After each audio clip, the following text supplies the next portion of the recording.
Welcome to Controller versus Wheel, where we consider what's better, what's faster, what's more fun, the advantages and disadvantages of both.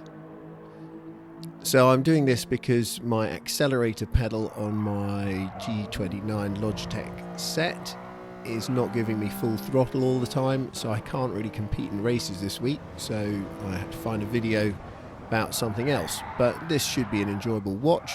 There's plenty of fairly wild driving as I try and get used to a controller again, which I haven't used for over a year.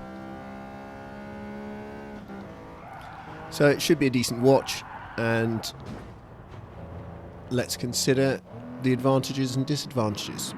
I did 15 laps of each here at the Blue Moon Raceway, and we'll look at the controller first.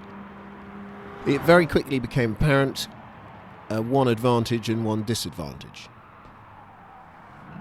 The advantage was I didn't seem to be able to lose the rear end. However sideways I got, however much throttle I put in, I seemed to be able to collect it with the analog stick. However, as you just saw there, the disadvantage was I was terrible on the brakes. Now, part of that was rustiness, and I did get better as I went along, but I think there is a reason why braking with the analog stick is difficult, and I think that difference is distance travelled. So when you're braking using an analog stick, you're only moving the stick back 1 centimetre. Whereas when you're using pedals that work with a potentiometer rather than a load cell, you're depressing the pedal 4 centimetres. So if you're on the analog stick and you want half brake, you're doing 0.5, and if you want a quarter brake, 0.25. Whereas if you are on a pedal, you're doing 1 centimetre or 2 centimetres. So it's a question of centimetres with the pedal, but millimetres with the analog stick. Now, with the analog stick, therefore, it's just much more difficult to absolutely spot your braking and give it the right amount. But this disadvantage of the analog stick is now suddenly an advantage when you're controlling opposite lock. Because as the rear of the car steps out and you need to turn it into the slide, you can move the analog stick just 1 centimetre and you've got full lock. Whereas if you're on a wheel, you've got to move the wheel 30 or 40 centimetres to get full lock, and then obviously back again. So it's much easier to control the tail of the car with an analog stick because you get full lock in a very short distance. So it's easier to control a slide with a controller, but it's a lot harder to brake with a controller.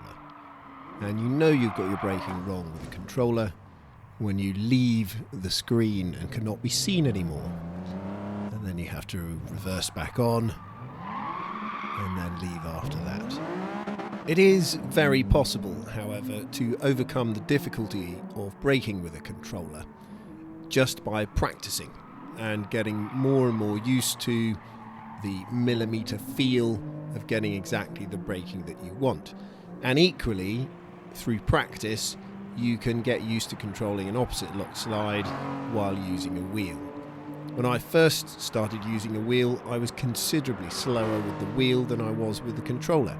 But now the reverse is the case. I'm quite a bit quicker with the wheel than I am with the controller.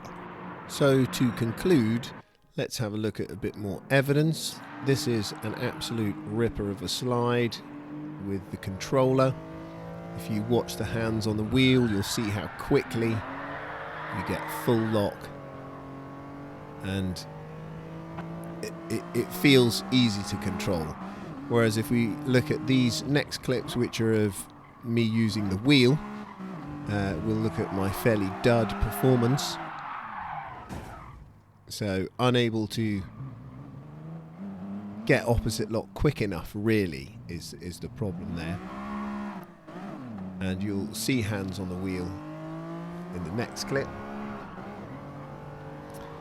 All things considered then, I would still choose to use a wheel and pedals, even though you're likely to wreck your race doing that, much more likely than you would do using a controller. I find the experience more immersive and more fun. But if I didn't have a wheel, I would still be playing Gran Turismo or some sort of racing game with a controller. This time this is a slow way through the corner, but I just about hold on to it by lifting off a fair amount and then getting throttle back down. And we'll finish with one clip, which was in fact the only time I lost the tail end with the controller, but it was in the first 30 seconds of using the controller after 1 year of not using the controller. Didn't really get that right. Thanks very much. Bye.